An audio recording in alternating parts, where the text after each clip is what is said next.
Ladies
and gentlemen, can I have your attention, please? First of all, it's my great pleasure to welcome you all, and we are honored to have with us His Excellency Ambassador Sergi Garantier. Excuse me, my pronouncing the name right or wrong, so you understand. The esteemed Ambassador of Belarus and Mr. Alexei Belarus, Minister of Anti-Monopoly, Regulation and Trade of the Republic of Belarus. Along with Mr. Kirill Zalitsky, Deputy Director of High-Tech Bar of Belarus, which is leading IT cluster in Eastern Europe. The gathering represents a remarkable opportunity to strengthen the bonds between our two nations and explore eventual avenues of collaboration and mutual growth. Egypt and Belarus share a long history of friendship and diplomatic relation, and it is through events like this that we have the privilege of maintaining this ties even further. Belarus, with its thriving technology sector, has made significant strides in nurturing innovation and entrepreneurship. Today, we have the unique opportunity to learn about the experience and explore potential avenues for partnership that can benefit both our nations. I'm delighted to be the convergence of expertise from this side, or invitations to foster an open and constructive dialogue, exchange ideas, and explore potential areas of cooperation in various fields, particularly in the realm of technology and innovation. Once again, I extend my warmest welcome to our honorable guests. I also express my gratitude to all the participants for their present and valuable contribution. And I'm glad, and I'm really honored to have with us Ambassador Oussad. Ambassador Oussad is a big friend of mine, and he's a friend of our council. And he was the ex-ambassador of Egypt to Russia and Belarus and Uzbekistan. Which country was Uzbekistan and what other country? You want me to remember? Yes, please. And I think we will never find somebody who is more, efficient to run and moderate this event. Thank you very much for being here. And then His Excellency Ambassador Sergi. Thank you.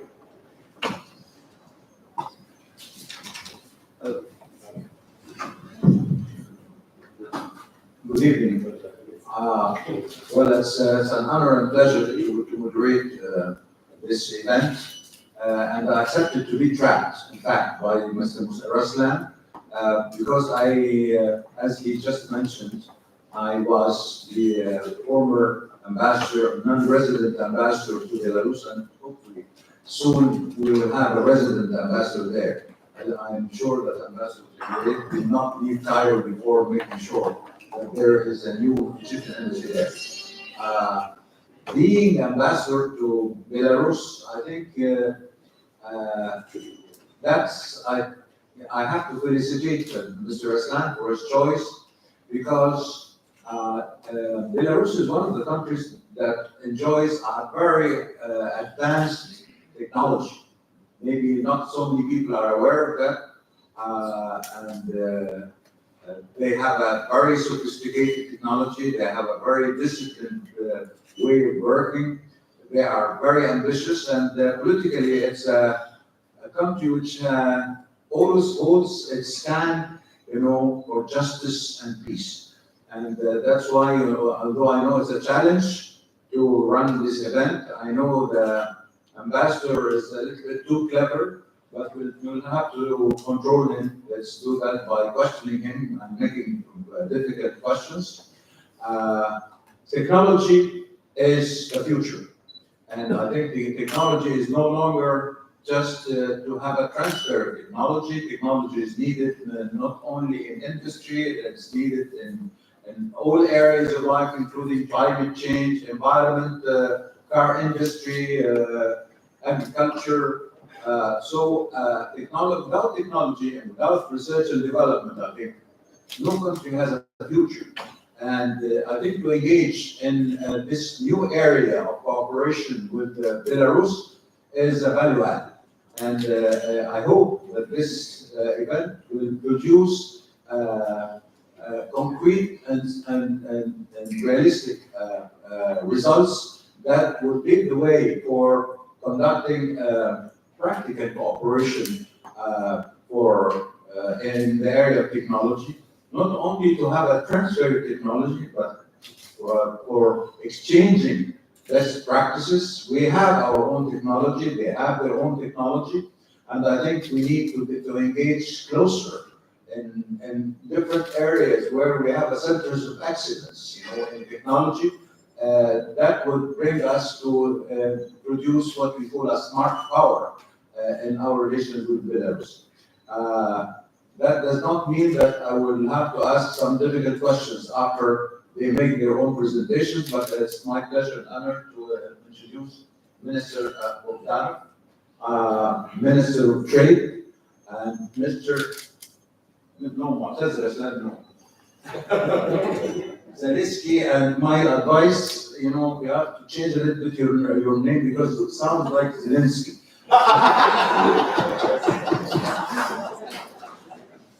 Ambassador Tenerife has been very active since he came here. It's a problem that wherever I go, I find him.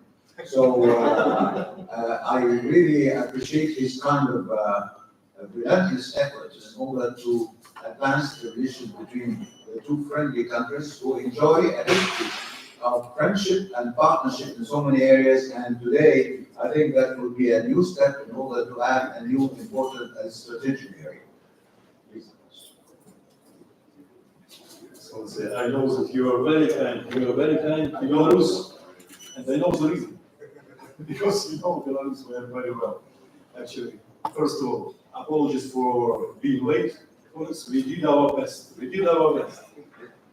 It was a day of high popularity among Belarusian bureaucrats here in Cairo and in the EU administration Cairo. So very happy to be here. Very happy to be here in this noble audience. Needless to say, thank you, Ambassador. Thank you, Ambassador, for you said this. Belarus and Egypt are friends. Yes, we are friends. We are long-standing friends, and we have a long history of relations, more than 30 years of official relations. This year is 31, but I would say that humanitarian, economical, technological ties are much, much longer. Those in the association of alumni of Soviet universities, a lot of them, especially in with technological bias, graduated from Belarusian universities. So we have a long history. We have a long history of relations. Yes, definitely. We've explored, according to the blessings from our leaders, from our presidents, we've explored technological, industry, agriculture, food security, education, different fields. But I feel and I see that today we have a great opportunity to present to you unique, I'm not afraid of this word, unique experience of Belarus with regard to development of high-tech sector. What we mean by high-tech, it's not only IT, it's not only soft, but I will not take a break from my friend, from my colleague, Mr. Kirill. In our case, we call high tech even some kinds of hardware. Please agree, it's not only IT. It's multi-layer work. So we want to present to you our experience, not only the results of this work, but how this work was done.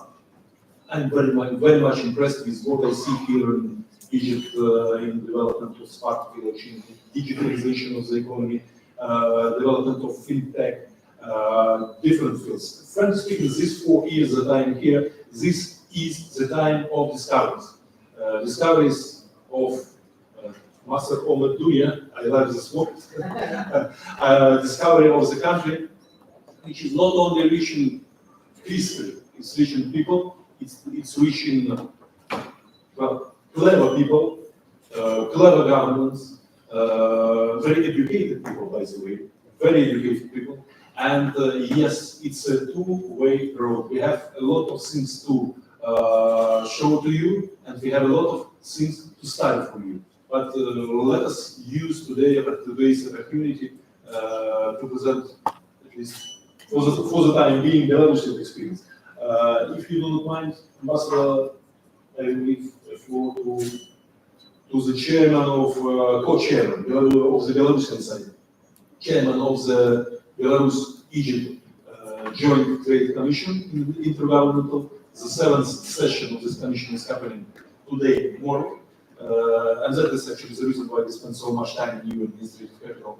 And concurrently, Minister of Anti-Monopoly Regulation and Trade of the Republic of Belarus, His Excellency Mr. Alexei Bogdanov.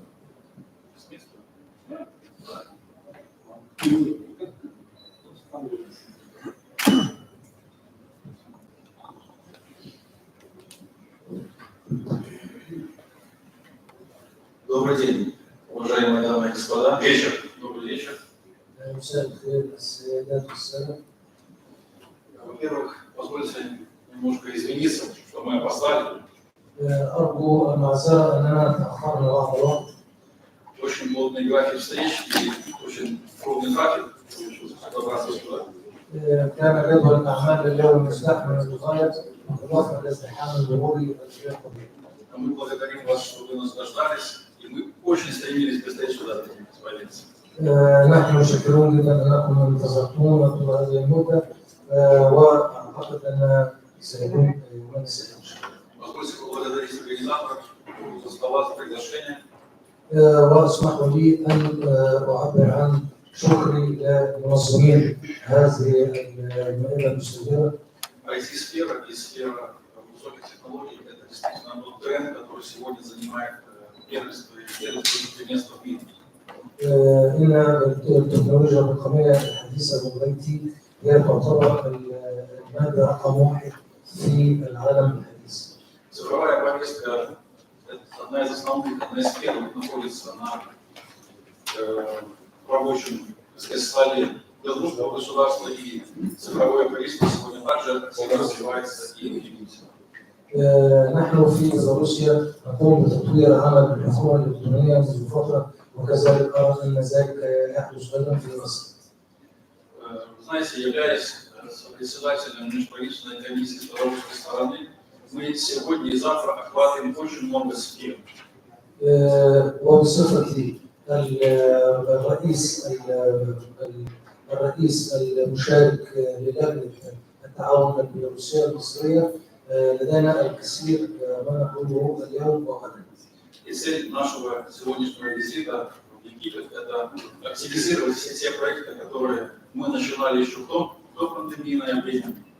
هدف زيارتنا اليوم هو كيفية تفعيل كل المشاريع التي كانت موجودة قبل جائحة كورونا ونعيدها مرة أخرى للحياة. И начать работу над новыми проектами. وأيضا العمل على مشاريع جديدة مشتركة. Одна из таких новых тем – это сотрудничество с Египтом в сфере цифровых технологий, в IT-сфере. وأحد هذه التوجهات الحديثة في التعاون مع مصر هو الاي تي او الثوره الرقميه. С этой целью мы с собой в делегации привезли одного из руководителей белорусского парка высоких технологий. ولهذا السبب قد استدعينا معنا نائب رئيس حاضنة الهاي تكنولوجي أو حاضنة التكنولوجيا الفائقة البيلاروسية. Он сегодня выступит с презентацией, но забегая вперед скажу, что это парк, который объединяет в себе порядка 1000 компаний, работающих в различных сферах IT. هذا الحاضنة أو هذا المجمع التكنولوجي يضم أكثر من 1000 شركة تعمل في مختلف مجالات التكنولوجيا الحديثة والمتطورة. Со своей стороны хотел бы выделить из этого направления работы, над которым могли бы сотрудничать. واسمحوا لي أن أحدد بعض التوجهات التي المطروحة بالتعاون. Первое – это развитие партнерских связей между белорусскими и египетскими IT-компаниями. أحد هذه التوجهات هو تطوير تنمية الاتصالات ما بين الشركات الاي تي في بيلاروسيا وفي مصر. Второе – это организация совместных образовательных программ, курсов, семинаров в IT-сфере. الحدث الثاني هو تنظيم بعض السيمينارات وبعض المناهج التعليمية في هذا المجال بين البلدين.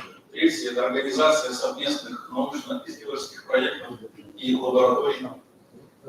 والثالث هو تنمية التعاون في المجال البحث العلمي والمعامل المتقدمة.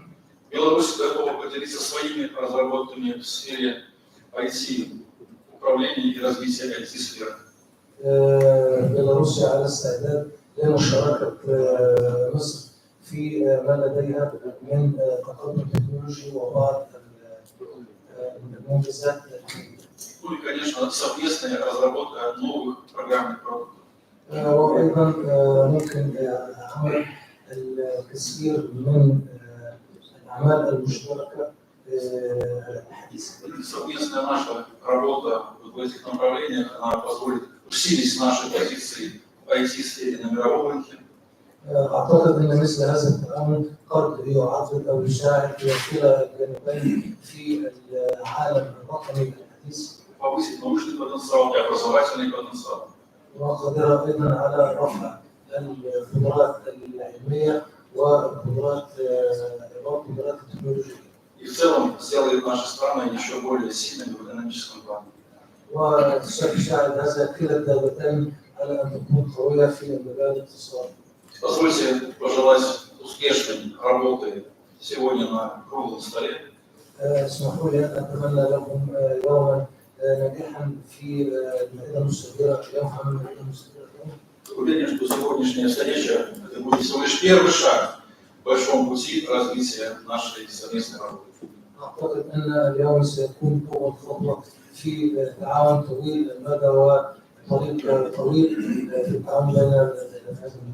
شكرا.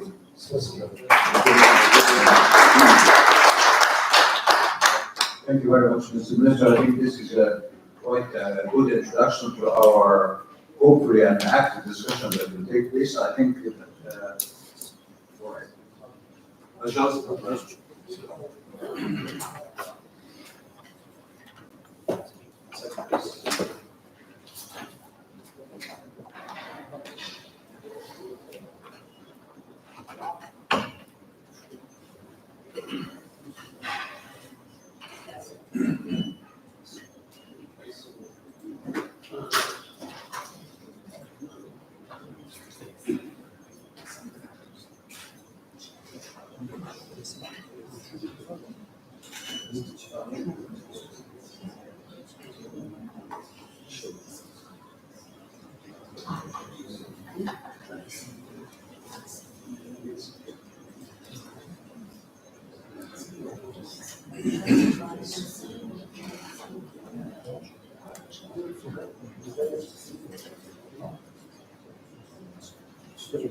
Okay,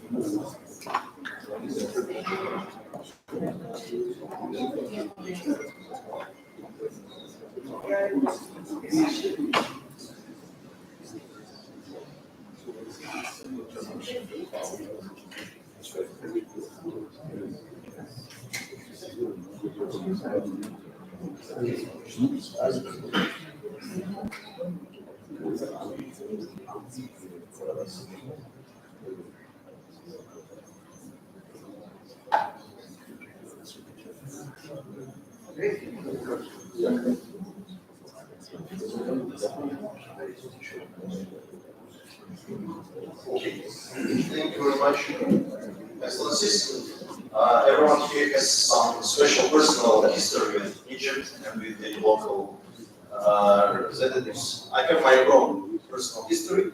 Ambassador Terentiev, Mr. Sergei, was the first person I met at the Ministry of Foreign Affairs when I enrolled there 21 years ago. And 5 years ago, when I left Foreign Ministry to work in high-tech park, we shared the same office in the same department. So right now I am the Deputy Director for High-Tech Park Belarus. High-Tech Park Belarus is the leading cluster for IT and high technologies in our region. And usually when we start our discussion about High-Tech Park, we show this screenshot from the Wall Street Journal, which appeared in December 2016. That time, the Wall Street Journal called Belarus the emerging Silicon Valley of Eastern Europe. This was maybe the first evaluation of this kind which appeared in the foreign mass media. And the second one, I would mention this, which is the Forbes evaluation in 2018, when Forbes told that Belarus is becoming the global center for AI, artificial intelligence development. Actually, High-Tech Park Belarus is receiving more and more interest from different countries. Whenever foreign guests visit High-Tech Park, they usually visit Belarus, they visit High-Tech Park as well. So whenever you are in Belarus, in Minsk, please visit us. We will tell you even more insights. So I think that in the last 5 years, we had dozens of heads of states, heads of governments, heads of parliaments, and of course business delegations from all over the world.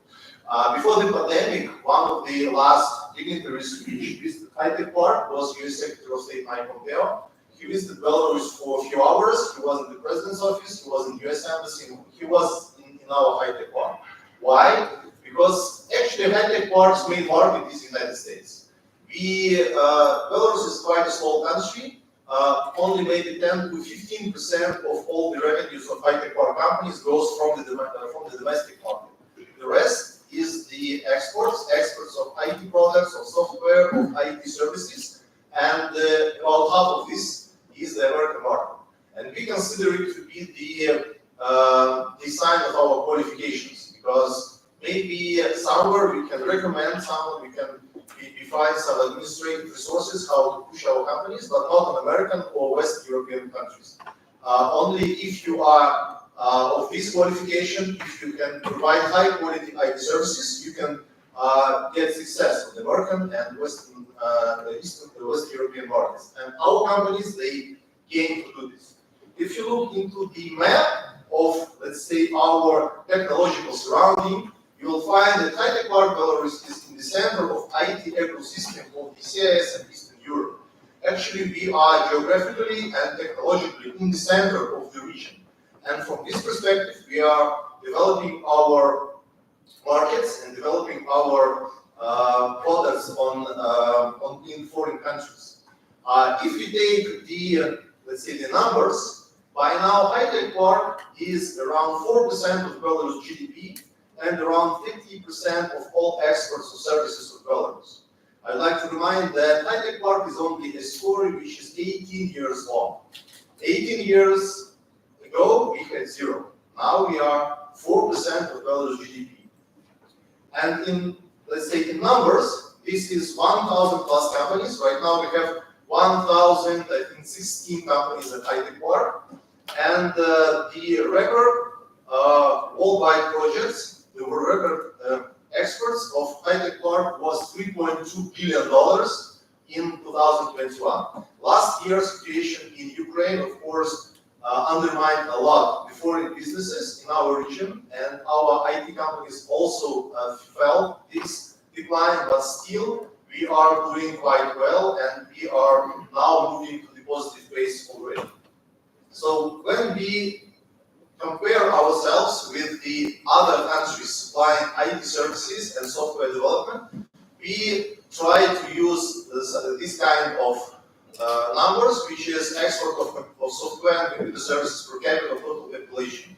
Of course, if you compare Belarus, which is around 10 million people, and India, which is 2 billion people, how can we compare the actual, let's say, capacity of the people? So that's why we use this per capita numbers, and you can see that on these numbers, Belarus is far ahead of many other technological countries and many other countries of our region. So actually, if you look to the clients of High-Tech Park, those are the global corporations of the, let's say, largest size. You can find, I think, in any sector, you can find the global name, the global corporations, which is the client of one of the High-Tech Park companies.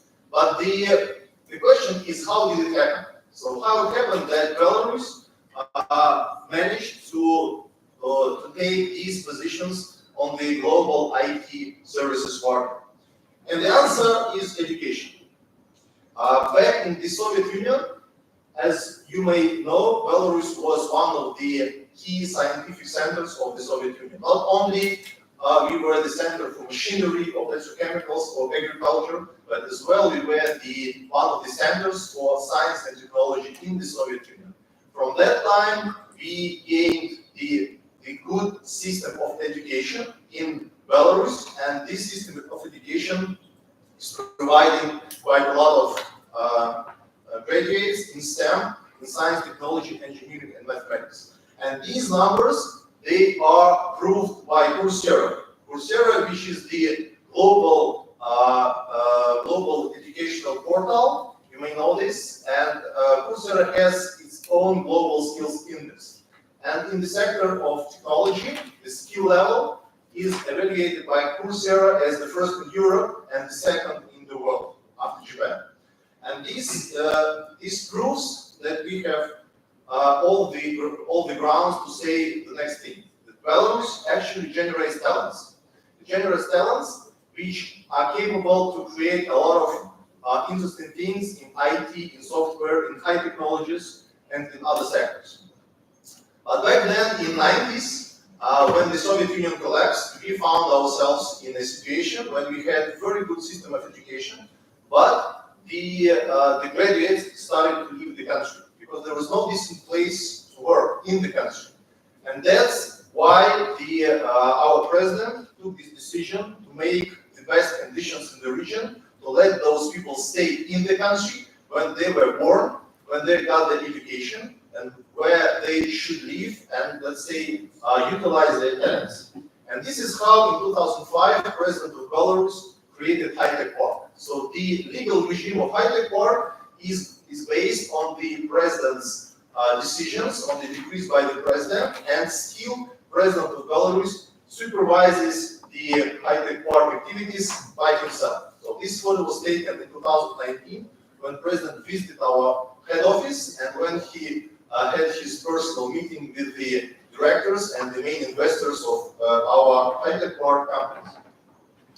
Actually, High-Tech Park is the special legal regime which is valid since 2005. So our legislation is valid until 2049, so that means that we have 26 years of the stable and non-changeable legal environment ahead of us.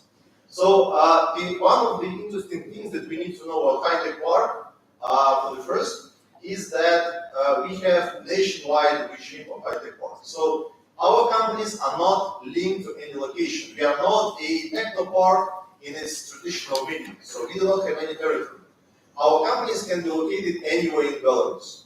And the criteria how they enter High-Tech Park is the type of the business they are doing. So if they do one of the 42 types of business activities, they can enter high-tech park and get all the special treatment from the tax office, from other things. I will explain them later. The main idea is that we do not link any people to the, let's say, certain geographical position. And it also contributes to the regional environment of Belarus. If our, let's say, talented people are born and educated in other cities, we do not need to gather them in one specific place. They work in their hometown and they have all the opportunities all over the country.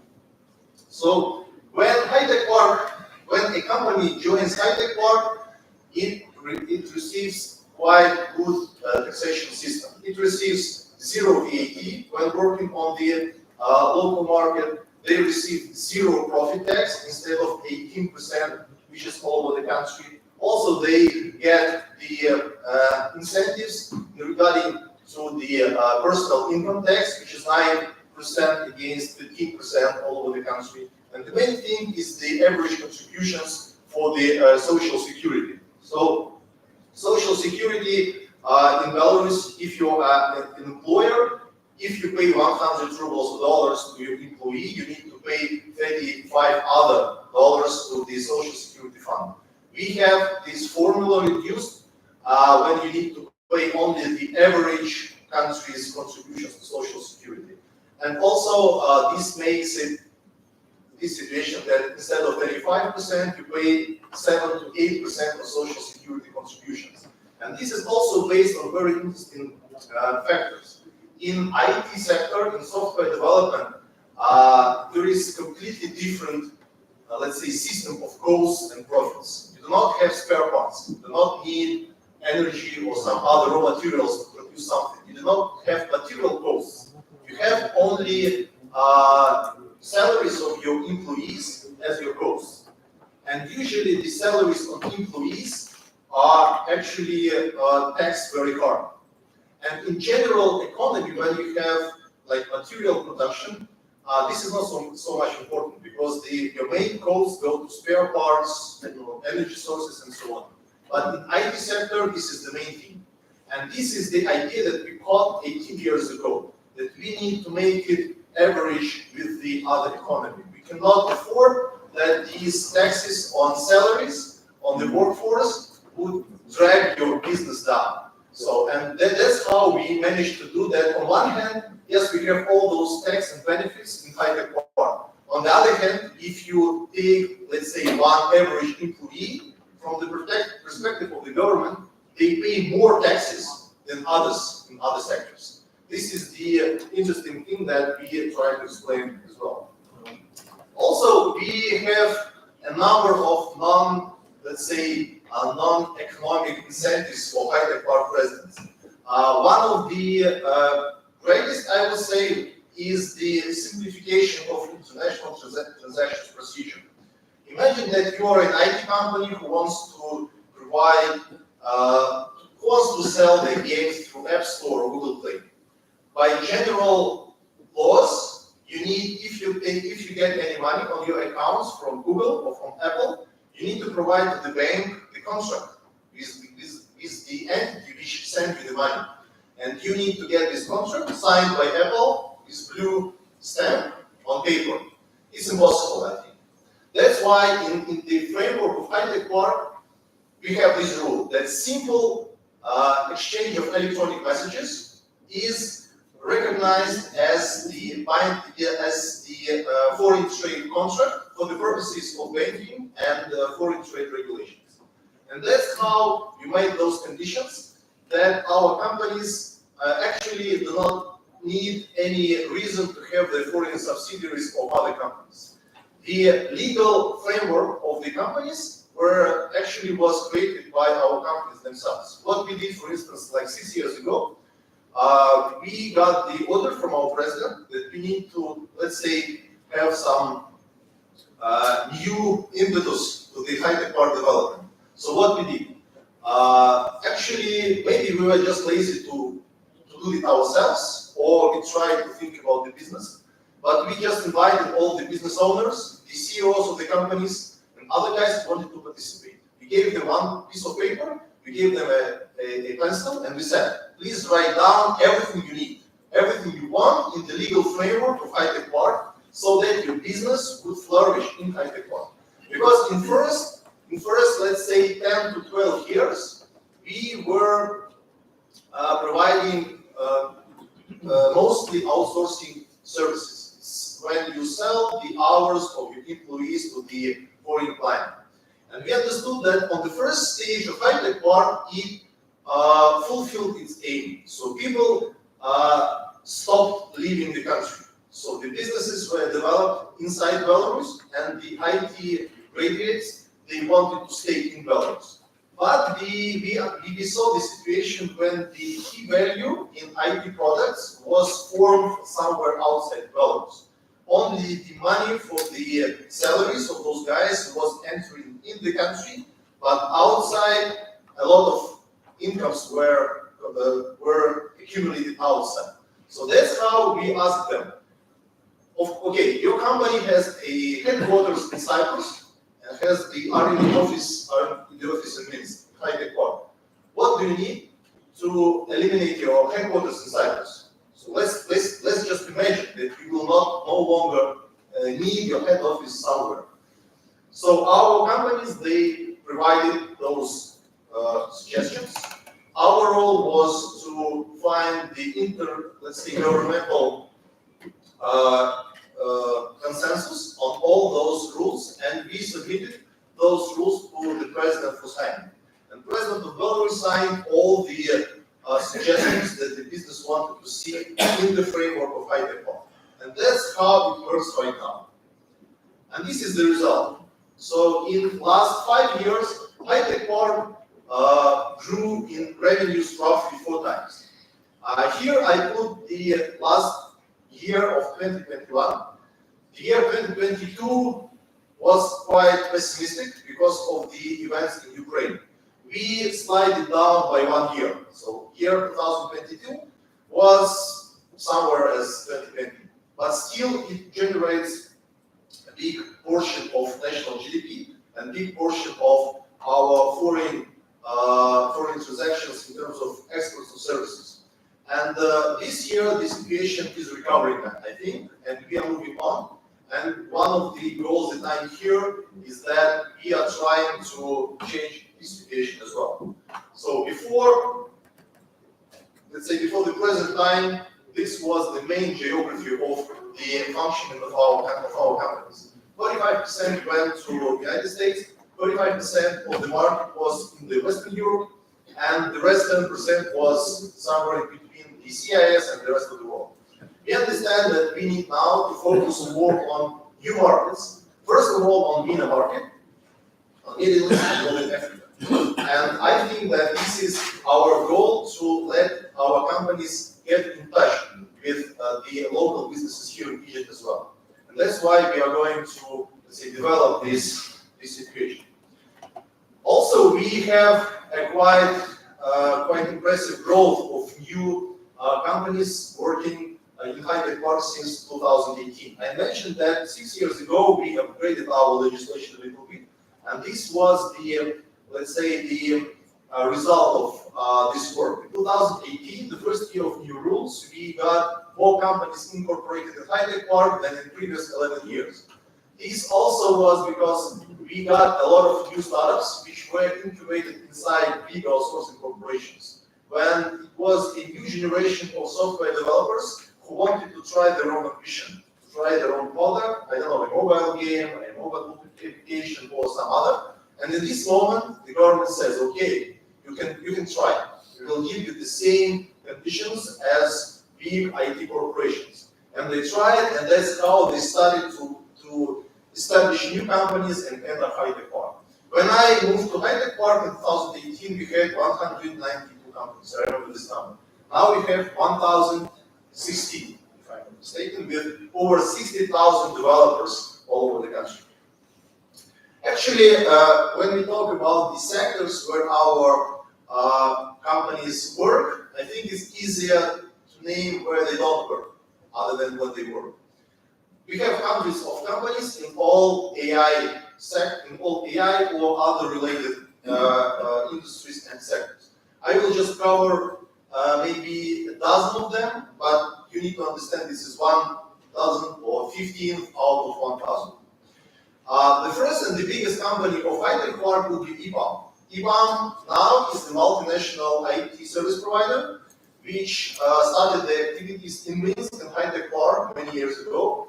And it was the first company from Belarus to get IPO on New York Stock Exchange. So this photo is from 2012, 11 years ago, when EPAM listed their stocks on New York Stock Exchange. It was the first case when the Belarusian flag was raised over the building of New York Stock Exchange. Right now, EPAM is a successful public company listed at New York Stock Exchange, and the majority of Class 1 investment funds are the shareholders of EPAM. And this is just an example of what they do. This is the slide from their own presentation. I just borrowed it without any consent of them. So this is the main clients that are using the services of this company, and this is to provide the general understanding of what type of clients the companies from high-tech park have. Also, as I mentioned in the maybe when we were preparing this event, we have fintech as one of the, let's say, largest clusters in high-tech park. Actually, a lot of high-tech park companies, they grew up on fintech and banking software. If you go to Belarus, you will see that the majority of Belarusian banks, they work on software integrated and developed by our companies from high-tech park, and all our banks have very, let's say, new, very splendid and high-tech mobile applications and so on. For instance, even I myself just reacted on one advertisement of one Belarusian bank. I started to be their client. I downloaded the app. I got the first card, first in digital, then in plastic. And by now, I don't even know where any of the office of this bank is, because everything is online and everything is based on the digital technologies. Also, I will show you one example. This is one of the examples of fintech and high-tech park.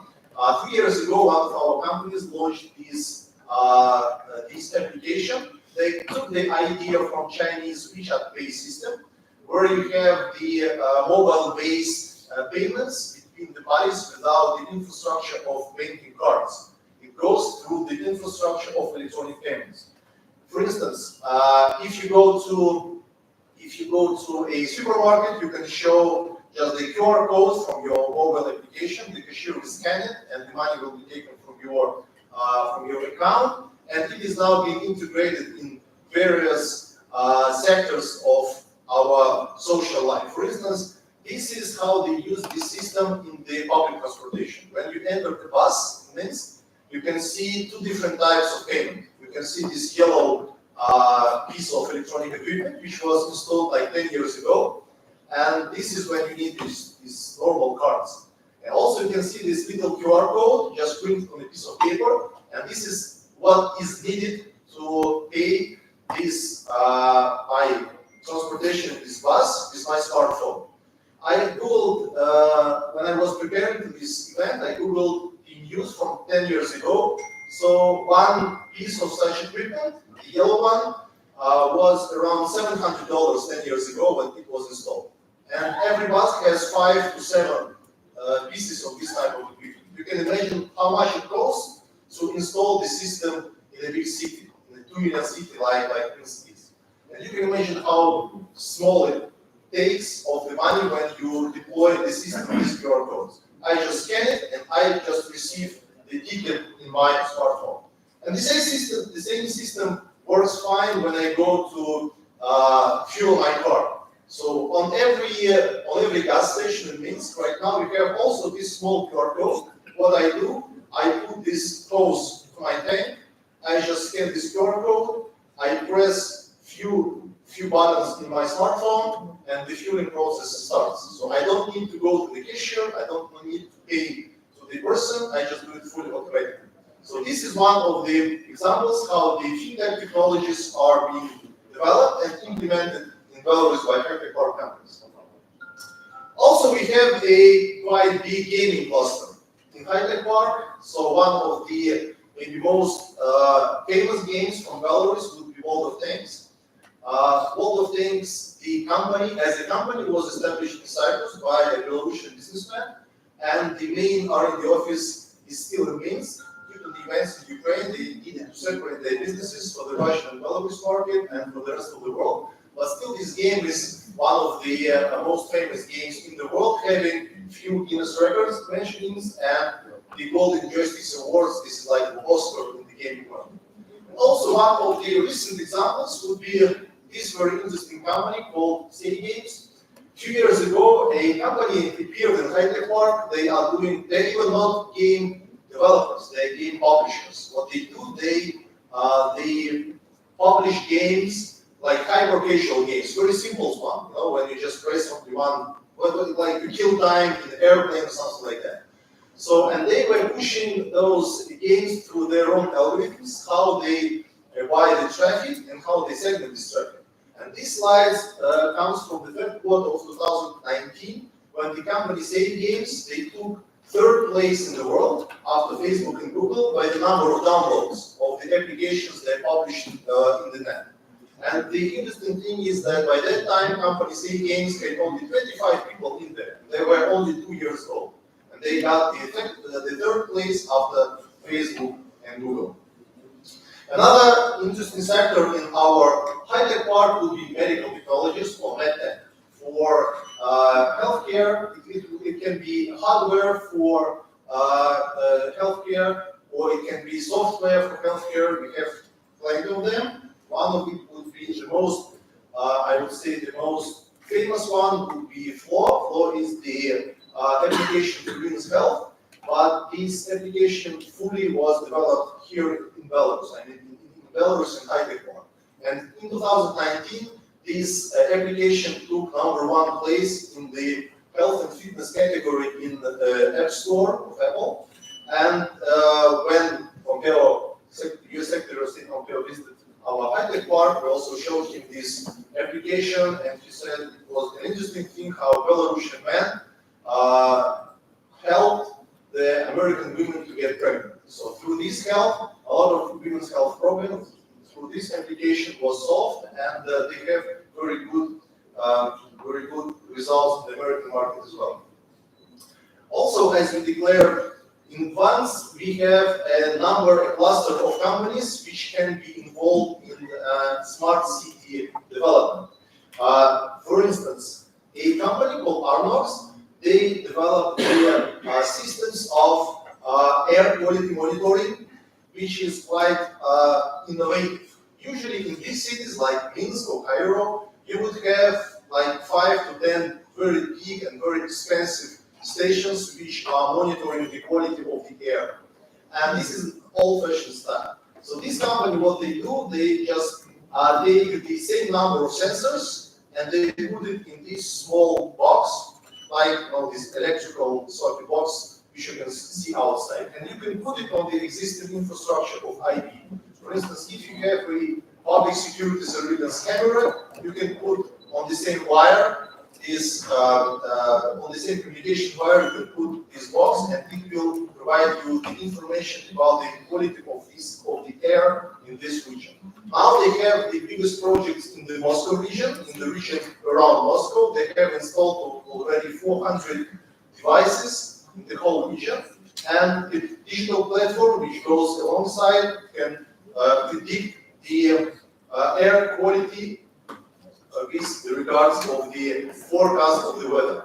So this is quite an interesting story. And another one would be a company called Particle. They provide very interesting decision for the intercom solutions for multi-apartment buildings. So this solution does not require to get a separate wire from the entrance to the building to each and every apartment.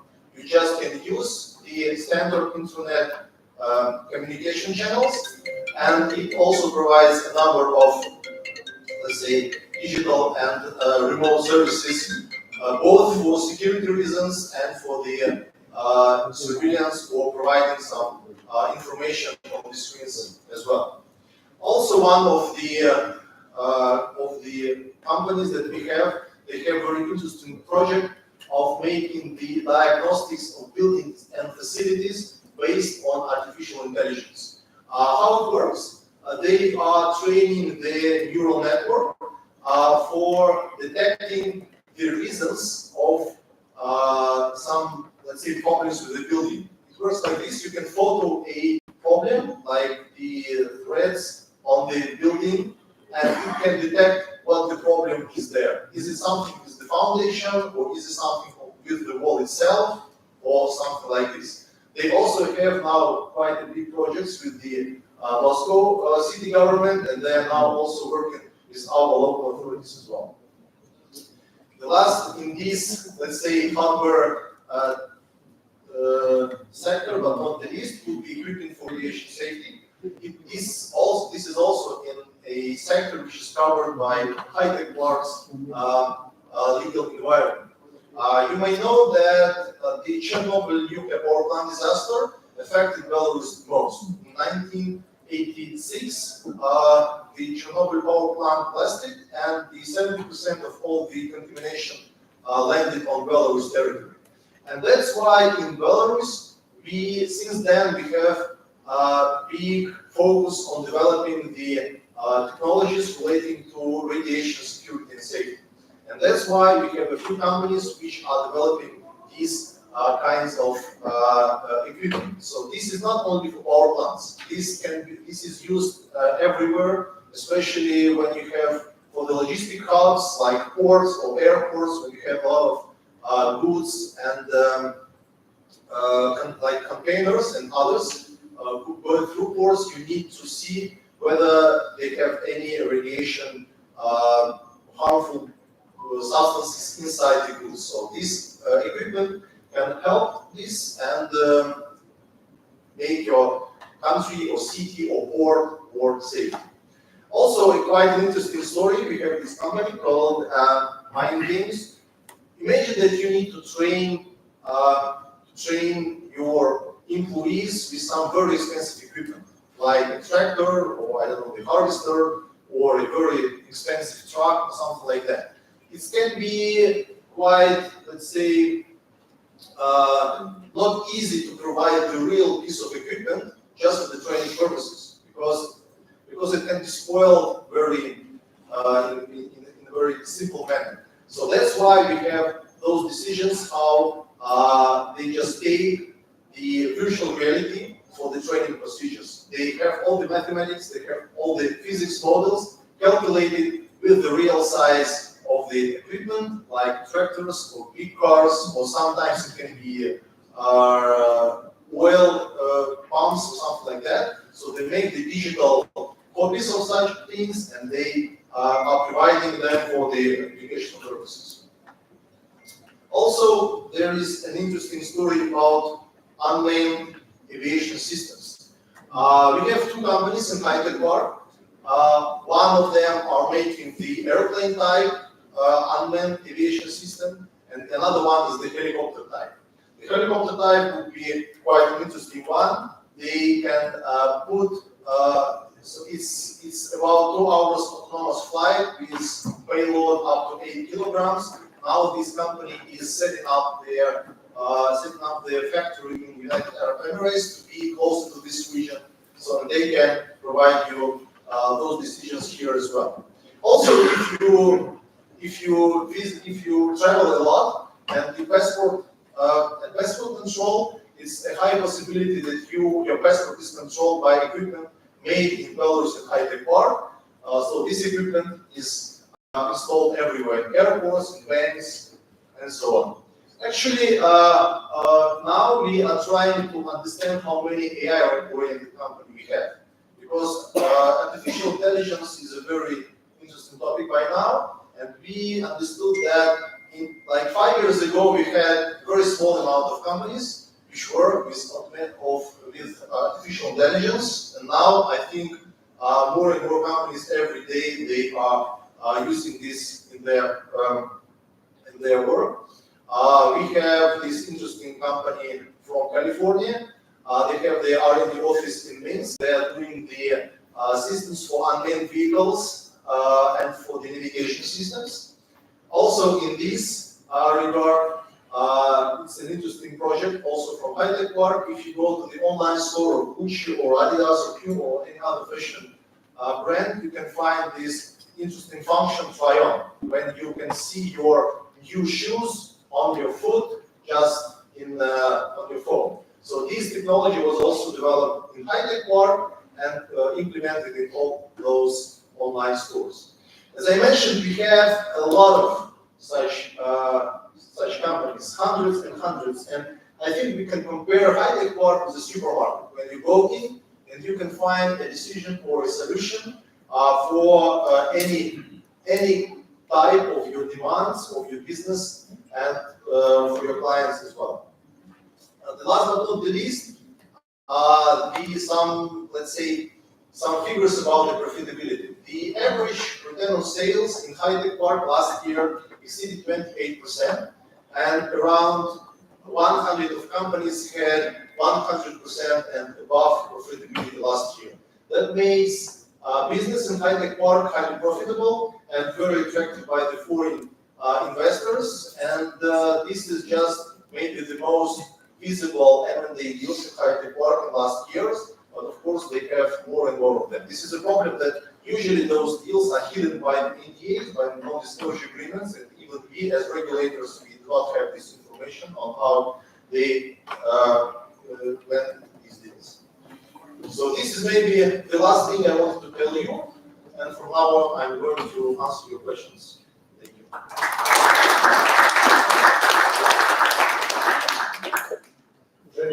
Thank you very much. Thank you very much. It's such an impressive presentation. I hope time will permit us to have a quite interesting discussion. But before I do that, I'll ask questions as well. Yes, correct. So not only as a moderator, but as an observer. Well, I think the first point I want to raise here, that as I said, technology is a cross-cutting factor in all areas of production and services.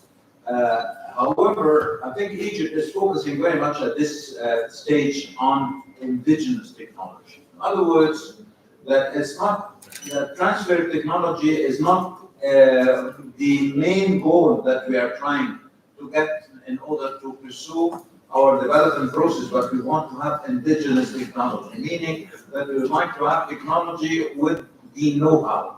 And the advantage of having indigenous technology, it is, as you all know, that transfer of technology is attached with conditions, royalties, so on and so forth. Let alone it's very expensive importation. So I think if you want to develop a real cooperation, a sustainable one, indigenous technology should be part or a component of our cooperation. This is one comment. Second comment is that we are all witnessing now a changing international system. We are no longer talking about developing countries and developed countries. We are talking about global south, global north, and global south is no longer on the receiving end. I think it's Belarus and Egypt are among the countries that are developing a different image of industrialization and development. So it's very important that we have to push for more active cooperation among, let's say, the middle-income countries, the countries that are heading to join the most developed countries. And technology is the name of the game here. So it's very important that I know that you are very much export-oriented towards the Western countries, but in this regard, I think we have to take into consideration the difference of nature between the Western markets and or the markets of the north and the markets of the south. They are different in nature and the level of development and the targets and the goals they are heading to. Without being too long on this, Egypt is developing at this stage, hubs in more than one area. As you all know, that the Suez Canal Economic Zone is about to be a hub. And this is a location that, well, I witnessed myself, since the 90s, the Dutch experts from Rotterdam told me that there will be no similar place on the planet like this one, if it is functioning as a good hub. And, because it would change the map, it would change the navigation, the trade navigation, and from there on, you can have your products, services going to East Africa, South Asia, and the Gulf. So I would just like to draw your attention that, in the Suez Canal, in the economic zone, now we are developing so many either economic zones or even new areas, particularly green hydrogen, for example, energy in general. So I think instead of thinking only of exporting technology and the experience of IT, digitalization, I think we have to consider more how we can have joint projects. And here I would like to conclude by saying that the private sector is the main player. Now, we have the Egyptian government is heading to have 65% of investments assigned for the private sector. So these are areas that whether you want to comment now or to be points to be discussed by the participants, but I thought that I should just, before we get into discussion, to have that kind of comments. Thank you. The only comment that I can say that the technology and IT and software, especially, have no borders.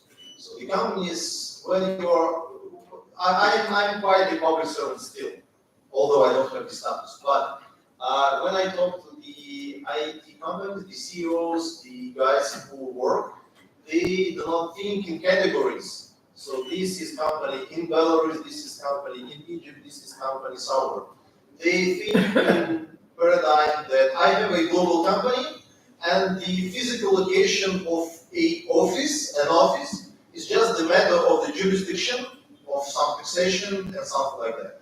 So they do not think when they approach a project that we will do it from Belarus or we will do it from our office somewhere in the United States or Western Europe. They are thinking globally because how to distribute this project among the offices is just a technical issue. But the one important thing is that, of course, you should be in the region if you want to work here. You should be localized in many ways. You should have an office, a representative, a channel for dialogue with the local partners and authorities. And that's why we are here, because I'm sure before our visit you have no idea, you had no even chance to hear about ITEC Park. And now that's why we are here, to introduce each others and to talk about the cooperation. Okay. Thank you very much. Well, now I would like to open the floor. I hope that you will not to speak so long like I did, right? Make your question very concrete and as well as your answers should be just to the point, because I don't want to remind you that you were late, but just I thought that we have to be a little bit active. And please, whoever, introduce yourself, because for the delegation to know every and each one. We'll take it, round table. Sir, please. Thanks very much, Ambassador Daouda, for giving me the opportunity to ask. Just a second. I will raise the first. No, it's coming. Okay. My name is Ahmed Al-Soki. I'm board member of the CIT, the Center of Information Technology in Egypt. I'm responsible for the international business development. I have two questions. Very quick. The first one about the concept of the high tech in Belarus. You said that it is not mandatory to be geographically located on the borders of the high tech part. This means that you have in your law something very flexible, like being virtually or registered in the park and you are working outside the park. Is this right? Yes, that's right. Number two, the other question is that how to establish cooperation and relationships between the IT sector in Belarus and Egypt. We know all that Belarus, we know that they were very famous, especially in the embedded software systems, in addition to other software you gave us more information about. And also in Egypt, you know that we are one of the outsourcing countries in the Middle East. We are the first, according to McKinsey, and we have something like your high-tech parks. Now we have 7 technology parks in Egypt, 2 in Upper Egypt, 2 in the Delta, and 3 in the Greater Cairo. How can we cooperate? Thank you very much. Thank you. I think, Well, maybe there will be some similarities among questions, so we'll keep them, every 2 questions, and then we can answer 2 in one time. Next, yes, please. Five.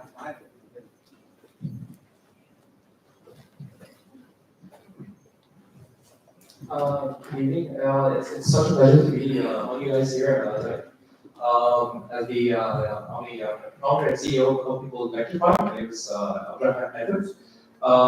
We're an automotive tech company. We just started in 2023. We actually did hear about you guys in High-Tech Park. We find it amazing what you guys do there.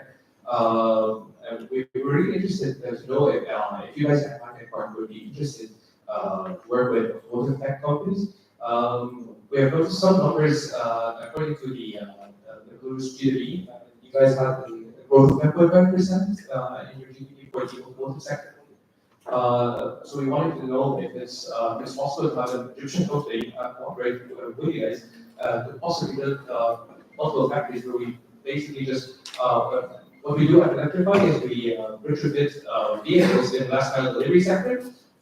We basically convert them from petrol power to EV.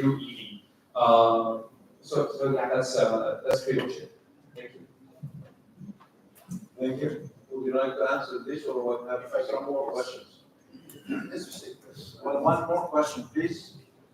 I'm just writing down. I'm just writing down the question. Okay. Next. Women are not allowed to raise questions. Yes, no, sir. I think the gentleman there, you were correct. He deserves to, he raised his hand before. I am. You men first.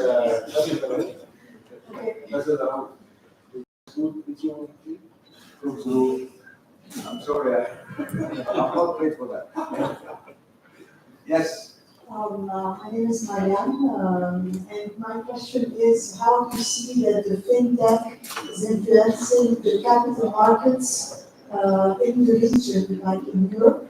And what were the challenges to moving to fintech from non-fintech? Thank you. I changed my position regarding women. That's a very short and direct question. Go ahead. Okay, so how to cooperate? I would say maybe a few ways. The first one is to look 3 people from on your left. There are 2 representatives of one of our companies, so you can talk to them directly. This is one of the remarkable companies of High-Tech Park, quite experienced and quite influential. So I think that they can they can advise you any ways of cooperation if you know already what types of cooperation you would like to have. If we do not know right now what types of cooperation we need to know, this is our common practice that we organize those, let's say, online seminars, how like you gather those who want something but don't want what they don't want, and we gather the companies from high-tech park which are interested in finding partners in Egypt, but they don't know how to approach this market. So that's what we do in high-tech park headquarters, where I work in. In fact, we are like a regulator. We are almost public servants, and we cannot, let's say on behalf of our companies, which are mostly private companies. Those are 1,000 private companies. But still, we are the first point of entry to the sector in Belarus, in high-tech parks. So we can just exchange these kinds of online seminars through Zoom or something like that, and we will just raise the awareness of each other. And I also recommend to talk about gentlemen there. So I think the same thing regards to the automotive sector. In fact, high-tech park, I think it's not the only cluster in Belarus which works in the automotive sector. Our National Academy of Sciences has a big portion of the electronic vehicles and automatic systems and so on. And we can just make the same thing. We can exchange the information. You can send us those information that you would like to share with us, and we will try to find you a good partner inside or outside high-tech park. And the fintech is how it's changing. It's a very interesting story, I would say, because now I think fintech is something that will change the world a lot. Now, with the breakout of the events in Ukraine, you can see that we suffer a lot with when we cannot, let's say, fulfill bank payments freely, and that's also why the countries, they go with fintech stories more and more. Like CBDCs, like central bank cryptocurrencies. This is a project which was launched like a few years ago, and now already the countries are starting negotiations how to interconnect the systems of CBDCs just to, let's say, bypass the existing banking system of the world. And I think that this trend will change the world a lot. It will change the role of the banking system, I mean the traditional banking system, and it will change the world a lot. Because many countries, I don't know how it works in Egypt, but for instance, when I go to Hong Kong, we are asked how you can open a bank account here. They say, oh no, bank account, no, you should work like for 6 months, just using the PSP, payment service provider. Maybe after that, with some history of credibility, you can find a bank which will open you an account. And how we managed to switch from fintech development to other sectors, I think it was just, you need to hear, if you're a government, you need to hear a business. So the business knows how to work with the most profitability, the most profit, because this is the matter of their lives. And in our success, I would say we had 3 main pillars for the success. The first one was education. The second one is the infrastructure of communications. In Belarus, we have very high rating in our region in the terms of high-speed internet. And for IT business, you need high-speed internet in every part of the country. And that's maybe why we do not limit ourselves behind some fence, because we have high-speed optical wire, fiber wire internet in any place of our country. And the third one is good governance. Is when the government, when making laws, can hear the business. And that's what happened in Belarus. The government and the president, they understood what business wanted, they just gave them that. So that's how we changed it. I was shocked. Thank you very much. Well, if I may, just one comment on the automotive industry. I think Egypt has started, the automotive industry since the 60s, right?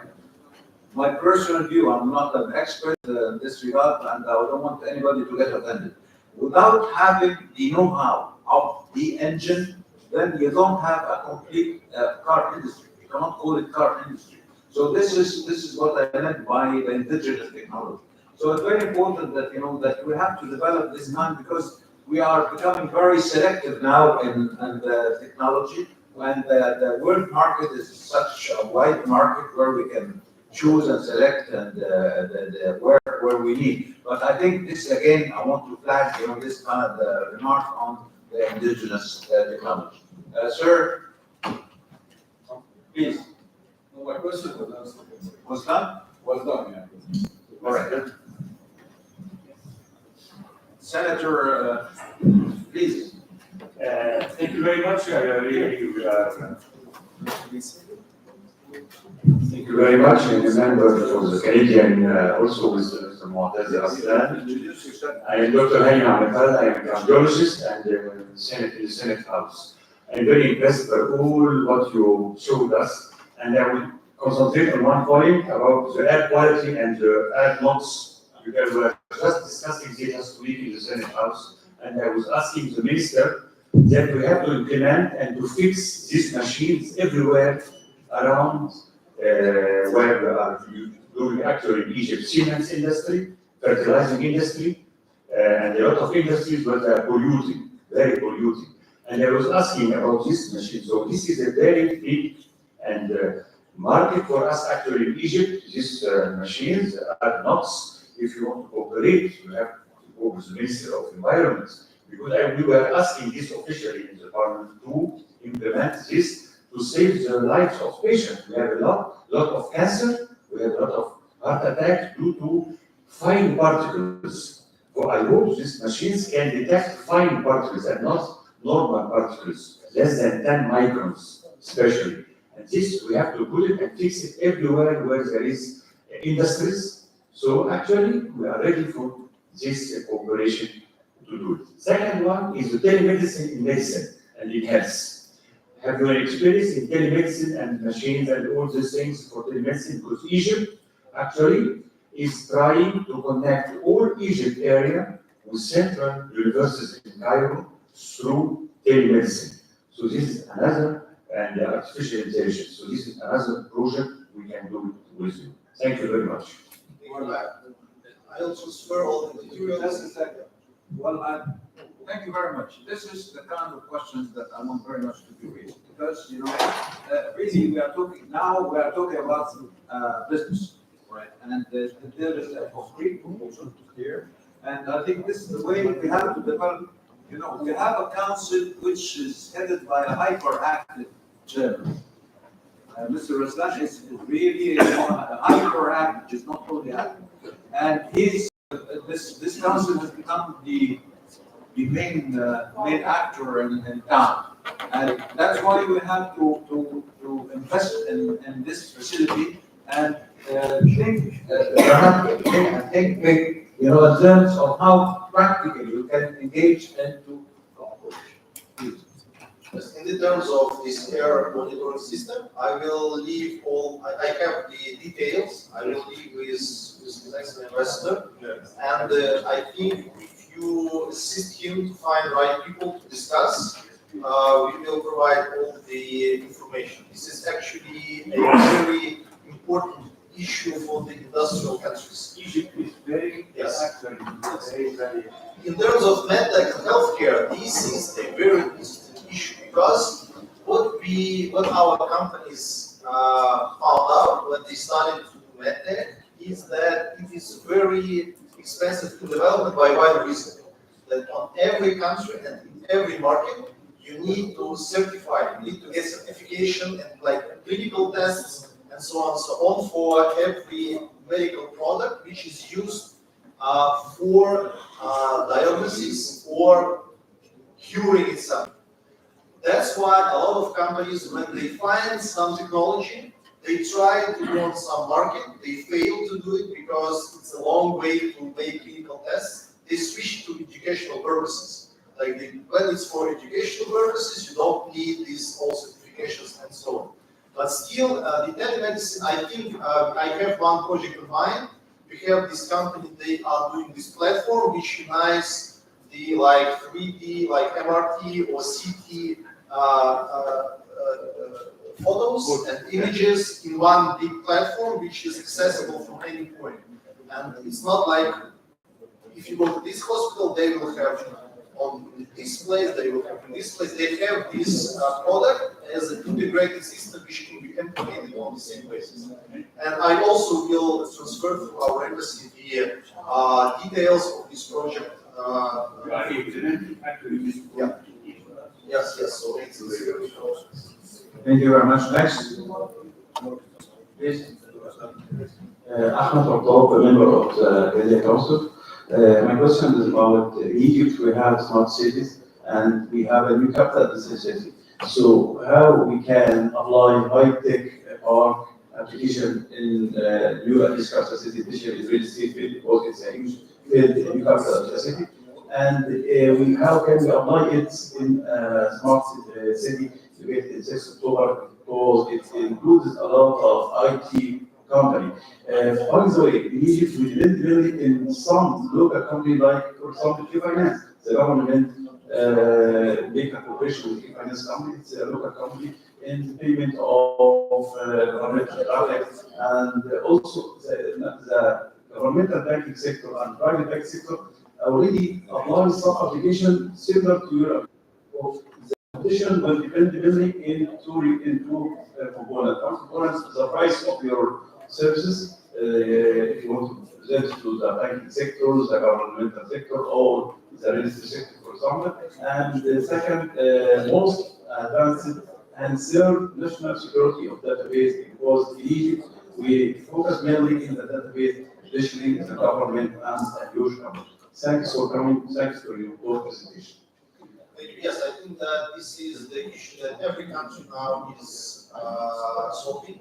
When you cannot rely on cloud services or some external supplier, when it regards the personal data of people or something like that. So I think that our companies, while operating, they will, so they have experience working in foreign markets and, let's say, applying the local rules and regulations, legislation. So I think it will not be a problem to integrate some systems to the local. And for the price, this is a market thing. Actually, we cannot say it on their behalf, but I think we will find good dialogue. We can just contact us anytime and we will find a good one. Thank you. Thank you very much. Any more questions? You said some people were shy, but you have just. I think this is quite a good opportunity in order to, before we conclude. Ambassador, please. Can I have a question? You had a question and you had an answer. It's a new one. All right. Do we have that?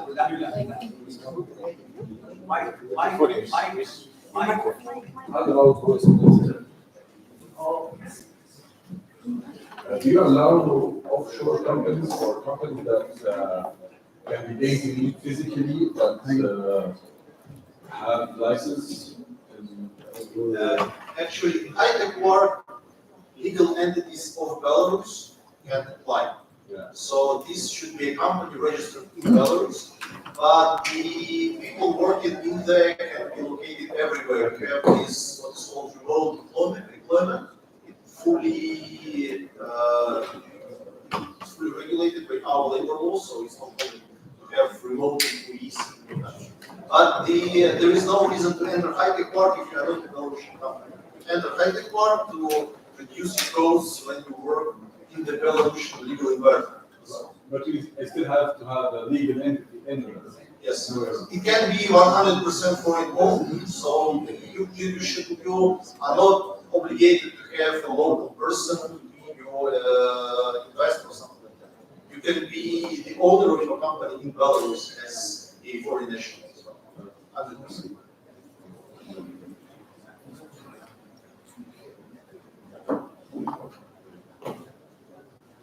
Thank you very much. Well, I think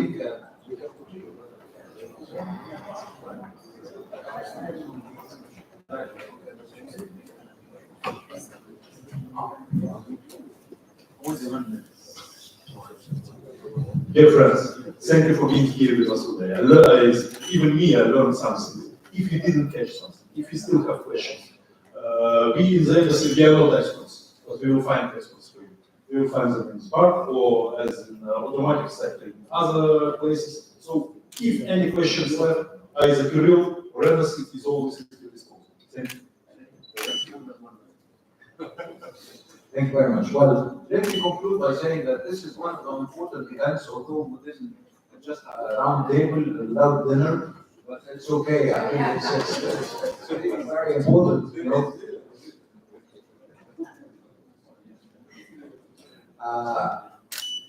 Well, as an ambassador, you know, I shouldn't be that attached to technology, but you know, this is, as I said, this is the future. And I think that this roundtable, I consider it as a kind of advertisement. It's just because we have been talking about everything.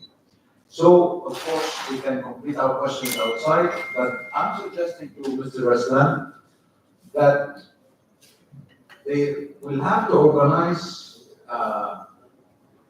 specialized areas. I mean, roundtables, you know, in the way you deem appropriate, not necessarily in this mission, but we'll have to make areas of competence, you know, to be discussed specifically by the competent players, because this is such a wide presentation that covers everything, but we would like to have a kind of meeting of minds among specialists, among the business operators, so we can come out with a new form project. I would suggest that that would be just a first step in order to pursue our cooperation, and I trust that we have again, if we have a hyperactive chairman, we have a hyperactive ambassador. So two hyperactive, I think we can work very efficiently in order to produce. I would like to again express that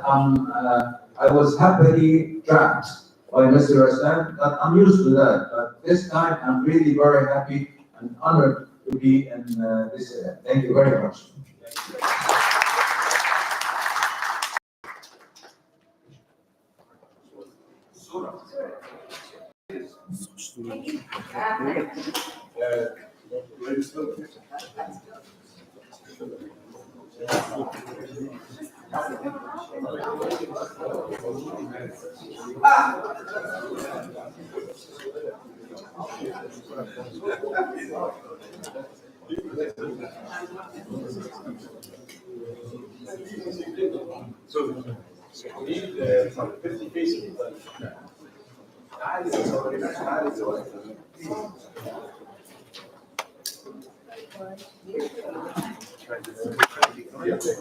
Gracias.